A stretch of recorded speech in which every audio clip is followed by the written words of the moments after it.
Okay,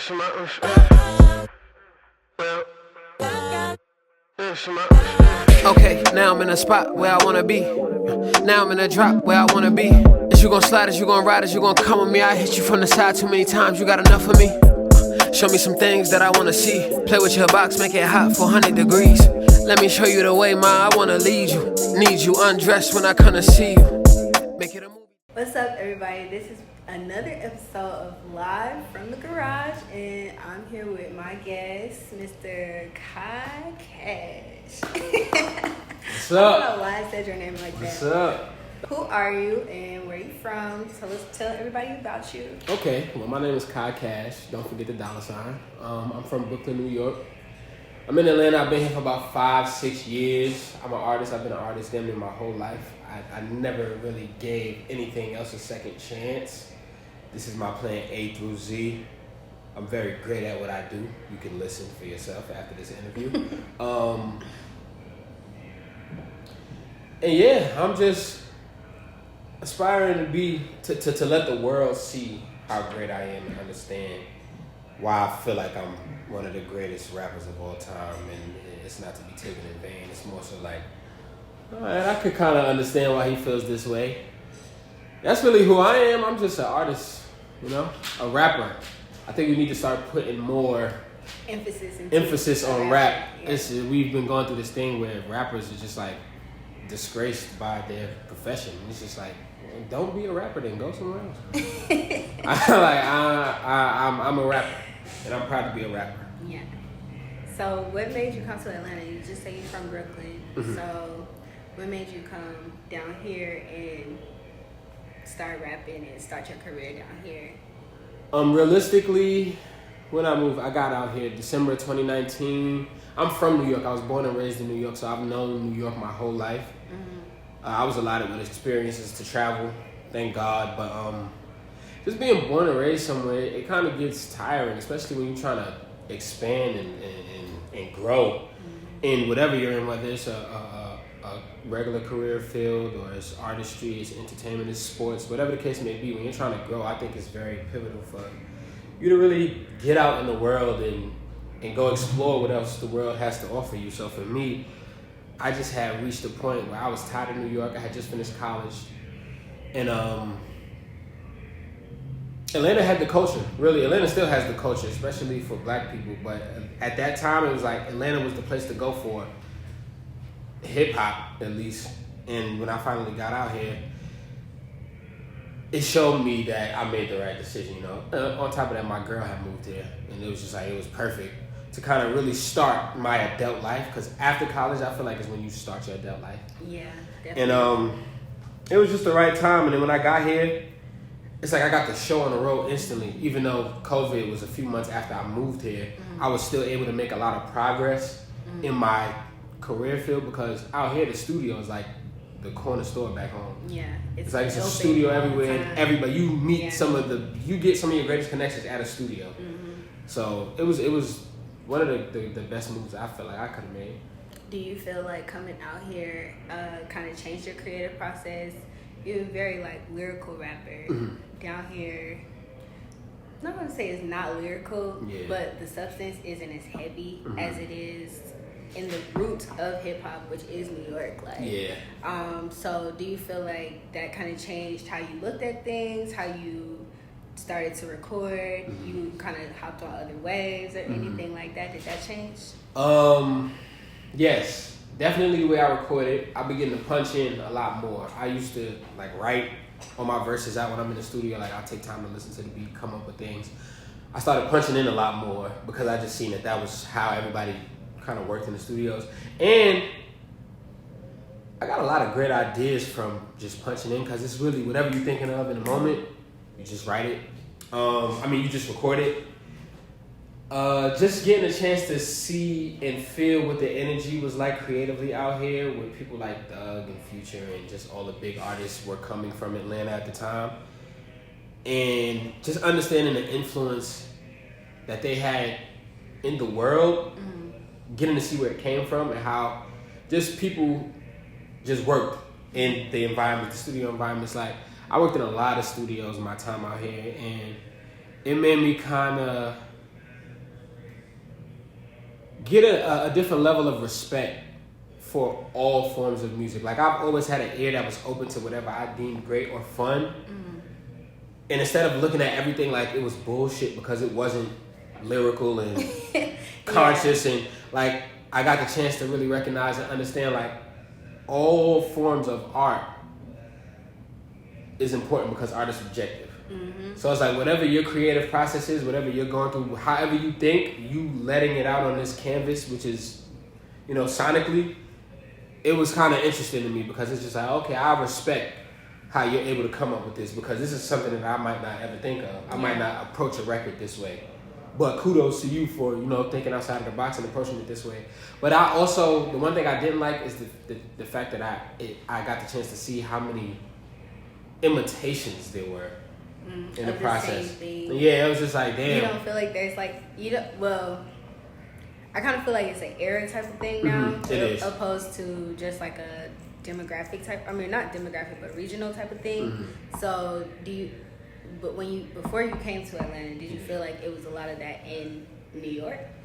Because I feel like Imitation? now it's like, I feel like New York was in the space of trying to find its identity back when I was moving. Like, because New York is the place that started hip hop, we were so known for being we're still the home of hip hop, but everything kind of came from New York to where we would just feel superior to everywhere else. yeah. And then it fell short, and we started seeing the South get more love, the Midwest get more love, even California get more love. I mean, the West get more love. And New York is one of those prideful places where it's just like, we not on top, we don't really know how to embrace Other people in other places. And that's why I personally feel like New York has been in the space it's been in for so long, because it's this mentality that we carry as a whole that's just like, I don't care, there's nowhere better, there's nothing better than us. I find myself doing that sometimes, but it's just like, that's why New York lost it so bad. And Atlanta, when RJ 3000 said they had something to say, like, they meant that shit. They meant that, and we got the chance to see it down the line. And I feel like New York finally started to pick back up, but even with drill, it comes from London. So it's like we had to create our own narrative with drill, and we got the chance to, you know, get people like Pop Smokes and Fabio Foreigns. But now we have Sexy Drill, which is like, okay, this is the first time New York has had a breath of fresh air. Which is, I think, why it's going so crazy, because it's good music, and it's like, okay, this is the thing that we can tie to New York. What New York sounds like is this. Yeah. So I feel like we're finally getting back to a space where it's like, okay, y'all have something to identify with y'all. Do you feel like in New York, you know how in Atlanta it's a very like collaborative process with everybody, like I can meet you at the studio and just say, hey, can I do this? Yeah, let's work together. Like, let's work. Like, do you feel like New York is like that, or is it kind of like Krabs in a Barrel? Like, I feel like it's very selective, but the selection is small. you kind of have already had to have like proven yourself. Not even that. It's more so, well, that. And a lot of people in New York, because it's so many, it's boroughs. It's breaking down by boroughs, right? So a lot of people in New York either have beef with other people that are going out for the same thing, so we can't work with them. We don't want to tie anything in with them, or it's just like, I don't want to dick ride, or I don't want to feel like I'm jumping on this wave, or whatever the case may be. And now it's kind of more open to the collaborative effort of things, because I feel like New York is in that space of realizing like, okay, I see what the problem is with our mentality, feeling like, okay, we just don't need anybody else. Right. We need to branch out. We need to adapt sounds from other places. We need to be able to be friends with people from other places, or we'll never grow out of New York. And Cash Cobain, to bring him up again, I think he's a great example of that, because he collabs with everybody. he's collabing with everybody. Yeah. But I think that comes from his sense of being a producer first.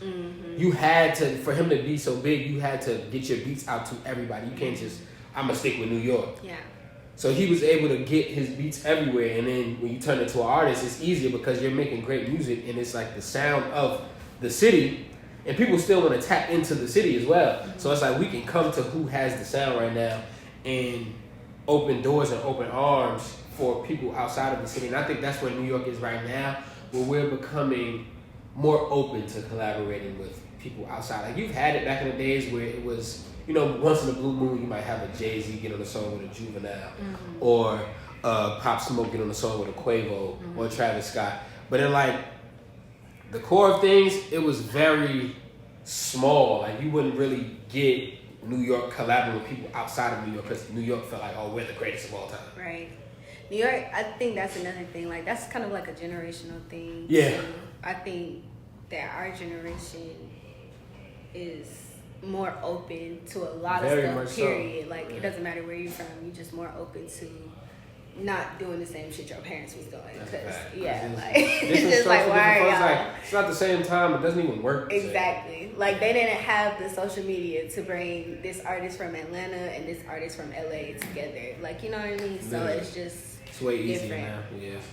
So you just signed a Generation Now this year. Congratulations. Thank you so much. Congratulations. So what made you choose them? And and how has it been like working with them? Gen Now has been great so far. I haven't even dropped my first project yet, but I'm so excited to see like they housed Uzi and Jack Harlow and a lot of other great artists. But just to see their track record so far with people like DJ Drama and Don Cannon, these are like household DJs. Right. Like everybody everywhere knows who Knows these who guys they are, are. So right. to be stamped by them is just like, it's super. For me, the hip hop historian that I am is just like a dream come true. One of my goals has always been to sign to a major label, and they're partnered with Atlantic, so technically I am signed to a major. But being with Gen Now has just been like, it's a great experience because in my career I've experienced a lot, right? I've been through a lot, I've done a lot. But this just got me to a space and place of knowing like I haven't even scratched the surface yet. But it's Yeah. exciting for me because I want to go so much further, and I know that being under this umbrella They can help is gonna help me a Yeah. lot, and they really fuck with me. Like Yeah. Can't that's associate that like yourself. it's so heavy. Like he's my mentor right Yeah. now. Like, and that's really why I decided to like, yo, I'm going with Generation Now, because even understanding that when I got to them, I didn't have the biggest of numbers. I wasn't like the artist to watch at the time. Like all of that stuff had passed me by already. Like I had maybe I had 500,000 Spotify monthly listeners, but it was still so much more that was going on in the world with other artists that were bigger than me. And it's just like they really heard my music and they was like, nah, we want to sign you. Like we don't even want to hesitate. And then just going through the process of seeing how hands-on they were with everything, even before my paperwork was inked, it was just like the emphasis that they had on artist development. And that was big to me because it's just like, I can walk in this room and act like I know everything I know. And they was cool with that too. Like, you got it mapped out. We just here to amplify what you got. Right. But when I finally went to them and was just like, I don't have nothing mapped out. They was like, okay, let's do this. And it's just like, okay, I'm seeing that they really care about the development of the artist because they believe in their artists. And they want to see their artists grow into mega stars. And to me, that was like what it seemed like getting signed to a major label was back then. Like, it's not like you just And you have get like signed that, and blow up. that background too of like you already have the strong hip hop ties. You already have those background ties of what it takes to be a good, long lasting artist. So you rather that artist development opposed to just literally. Some, And that's what made my experience so much bigger because it's like I got the music. We can work on my look, but I'm not. I feel like I'm easy to look at. I feel like I have the style. It's just like certain things that I know I needed help with. right. And y'all are providing the assistance that I need. And I would rather come to, like, just knowing that I have a team that's dedicated and catered to the help that I actually need and amplifying the songs. Because like you said, like I'm super lyrical, this, that, and the third, but I had a hard time creating hooks for mad long. Yeah.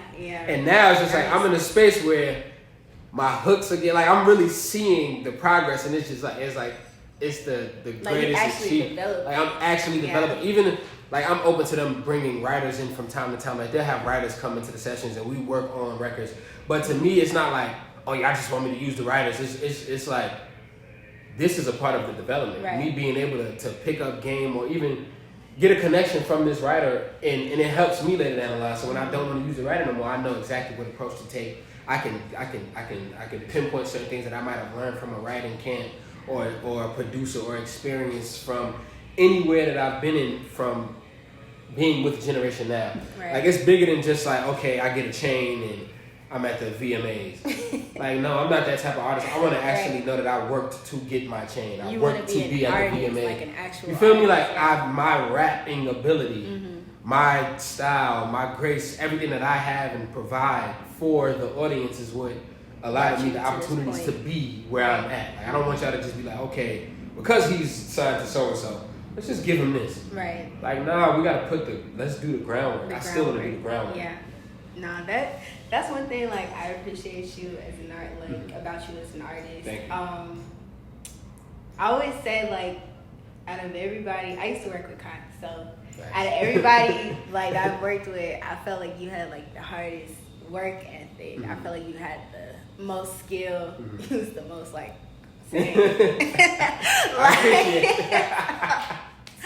so, like, I definitely get that background of you just wanting to actually be developed instead of having things just given to you. Even though, like, that's something that can easily happen for you. You know what I mean? Very easily. So, I love that. Thank you. So this next question, like, being into this new era of hip hop, as an actual rapper with actual lyrics, actual substance.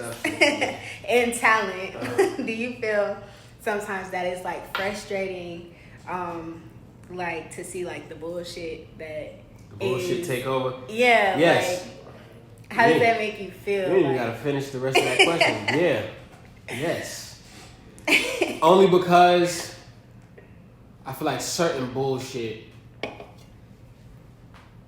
wins because it's so gimmicky and it's so fun, and then we get to see how certain artists either lose their sense of originality trying to chase something, or we see certain artists never get the chance because somebody unfortunately took the spot, and it's discouraging at times because it feels like, damn, it's not as serious as it used to be. Like, being an artist is like, it's made a mockery these days, and that's the most disheartening thing. As real artists, like, there are a lot of real artists in the world, even artists that make bullshit. Like, there are a lot of real artists that spent so much time and put so much effort into making what I may deem bullshit, and then later down the line we get to see, like, okay, this is not bullshit. Like, let me recant my statement. This is your actual art. Right. But I see that you're really trying. You're trying, like, you're committed to this art. You might not be as lyrically capable as I am, but you might have this creativity, and you might see something a different way than I see it. Like I explained earlier, like, you get the chance to see what the bullshit is in due time. And you have these bullshit artists, and it's just like, oh, they made this big ass record, but they just got signed and they can't make a second song to save themselves. That's what I was just was talking about the Joe Budden podcast before. One thing they were talking about is how I love how you spoke about artist development, but also, like, how he was saying that some artists, like, well, most artists, you know, they get lit off of, like, TikTok, Instagram. It's the they got that one, and then they don't got that two. It's never. It's like, where is the two at? And then you get the chance to see, like, oh, you were joking. And niggas took you serious, and that's what we fuck up as a consumer. And they don't have no time to develop themselves. Like, but it's just like, so you didn't really care in the first place. Yeah. This is why I respect an artist like Glorilla, because I'm not gonna lie. When I heard Fuck Nigga Free, I'm like, oh, here we go. But then Tomorrow dropped, and TGIF dropped, and then she came out with so many other, even the record that she's about to drop, I'm like, oh, nah. Yeah, like, she has... Glorilla is really like, you're a real, like, I respect you as an artist because you made me kind of eat my words. Like, as an nigga that's just like, yeah, I fuck with the song because it's fun, but it's just like, here we go again. Yeah, no. Another gimmick. This is what rap is today, but then you get to see, like, nah, she can rap. She's talented. Even seeing her develop as an artist on stage. Like, her VMA performance, I'm like, oh shit, this is crazy. Like, we would never have expected this. But it's like, I know she's like, yeah, I got all you. I respect that. Even the Doja Cat, like we learned about Doja Cat from Bitch I'm a Cow, and it was just like, what the fuck is this? Yeah. But then you see Doja Cat today, it's just like, oh, this was just a plan. And then sometimes we get to learn that, like some of these artists is just like, I know I'm gonna make the gimmick today, but I got the because it's gonna get me there, and then watch what I do, and it's just like, oh shit, my bad. But then you got them artists that's just like TikTok, you get this one song, and it's just like, oh, you can't do nothing else. Yeah. And it's just weeding out the bullshit. But now I feel like we're in a space where everybody's tired of the bullshit. Everybody's tired. Like, you're still gonna get your. This is what I think people think the bullshit is. I think people think the fun music is just all bullshit. It's like, no, it's not. The fun music that's good is still good music. Like a Cash Cobain. You feel like that's fun, good music. Mm-hmm. Like, that's not what we deem bullshit, because it's of substance. Like, you have to be somewhere to creatively think of even honing this one sound. Right. Nobody did the sample like how you did the sample. That alone is just like, okay, we got to pay attention to this. Right. And then you have the bullshit that you just like, oh, this is terrible, but we fuck with it. Mm-hmm. And it's just like, okay, we don't see him tomorrow. Right. So it's like, it's even differences in bullshit. Like the labels putting so much money behind these people for them to flop. And then that's the craziest shit to me. Like, I think that's why we see how people the labels getting are tired being, of it. Getting tired, and then we see how the labels are being affected right now. Mm-hmm. Cut layoffs. It's like it's layoffs, and you see that most of the money that are being made at labels come from older catalogs, because people are looking for the substance again. Mm-hmm. People are going back to buy CDs and vinyls because it feels like something of substance. Yeah. People are bringing vinyls back. Like I could foresee that we're gonna bring cassettes back soon. CDs are probably about to make their way back. Guerrilla marketing is about to make. Look at JT. JT just did the Ghetto Princess or whatever the Ghetto Cinderella. My bad, City Cinderella. My bad. But we see like she's on the ground. Right. Like, niggas is making fun of her for going and selling out clubs until you see what the club looks like, and then you see that she's selling everything out, and it's just like. But that's a part of the artist development. Like, this is artist development. This is what everybody's been crying about. Yeah, literally, like, it's so much shit. Like, we could have this conversation all day long. It's so much shit people have to everything has to reset itself. It's going back to the roots because it's necessary. We need history repeats itself. That's something that I firmly believe in. Mm-hmm. And no matter what kind of music is being made, history repeating itself. You're gonna see things that were done back in the day. Mm-hmm. So that is the City Cinderella example is the greatest example that I can give right now, because we got the chance to see somebody so big that we might have seen perform at a Rolling Loud or at an arena. She kind of humbled herself in the sense of, I know how big this is gonna be. Right. Y'all can make fun of me all day. If I sell all these bitches out and I bring home $100,000 on my own before the album comes out, how did I not succeed? 2 songs, 2 singles. Where did I lose at? Because I didn't go try to sell out an arena, knowing that I might not be able to sell an arena by myself right now. Mm-hmm. I know I can sell out somewhere. Mm-hmm. To me, that's success. Yeah. But to the consumer, whom I think we allow too many opinions. Twitter, Instagram, podcast. It's just like, this shit is outrageous, because it's like, I wish we would shut mad studios down. I'm a firm believer now more than ever. It's like, speech should not be free.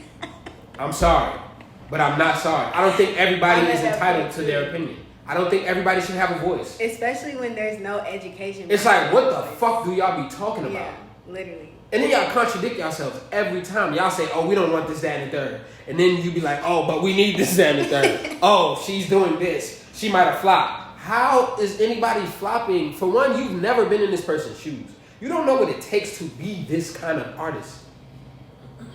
She just sold the shit out. How did she? Where did she flop at, y'all? There's no flop. And then it's coming from people like, I just seen this. No shade, but like, you work at a call center. You never been in a studio a day in your life. Where's the accreditation? That's why I don't. That's the one part that I don't like about the music business, especially music in itself. Nobody has to have any credit. Yeah. Yeah. You can be a janitor yesterday, and I don't knock nobody that's a janitor at all. I treat everybody with the same respect. But you can be a janitor yesterday and today say, let me help my brother in his room working on BandLab. And now I'm an A&R. And who Put are it we? on, Who are we to on say that DistroKid you're not an A&R and because I'm you an A&R. you actually A&R the project? But that's what's fucked up. Mm-hmm. There's no accreditation. There's no schooling. There's no requirements. There's no camp systems. There's no prerequisites. It's just like a nigga could today wake up and be like, I'm a rapper, y'all. And he made a song. And it's just like, oh, well, he's a rapper now. I think that's the most dangerous thing about like social media in the last 4 years, I'll say, with TikTok, with Twitter, Instagram. It's like there's so much room for us to do it the right way. With like, say if you would have blew up off of a song, you know what I mean? But then we got like people that blew up off of TikTok, blew up off of Instagram, or just clout. Yeah, or even just clout, like they look good, or you know, I got. Yeah, we can talk about that shit all day. Cause like, that's something that really bothers me as a real artist, and I see myself having a real long career and being a prominent cultural contributor. It's like that shit is annoying. Yeah. Cause we're in a space now where it's just like people ask for substance and for better, and then they get it, and then they don't pay attention to it. Yeah.